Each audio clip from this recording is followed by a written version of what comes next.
কড়াইশুটির কচুরি করছি। সব হয়ে গেছে রেডি? এই রেডি হচ্ছে। একটু ছোট ছোট করতে পারতে, কচুরি তো ছোট ছোট হয় একটু। না, বড় বড়ই করছি। অল্প খাবি, বড় বড় করলে অল্প অল্প খাবি। এখন কড়াইশুটির কচুরি সুমিত দুদিন ধরে খেতে চেয়েছিল, তাই কড়াইশুটির কচুরি মা আজকে করেছে স্পেশালি ওর জন্যই। মা বাবা হয়তো খাবেও না, আমি আর ওই খাবো। তার সাথে মা বানিয়েছে এই যে আলুর দম, কড়াইশুটির কচুরি আর আলুর দম। এটা তো শীতকালের একদম স্পেশাল খাবার। এখন কচুরি রেডি হচ্ছে, দেখলেই লোভ লাগে না শীতকালে এগুলো।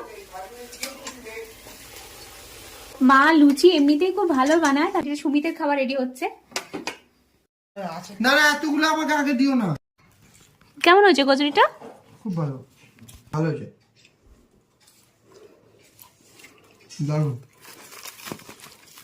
আমি খেয়ে দেখি, ভীষণ মুচমুচে হয়েছে তাই না?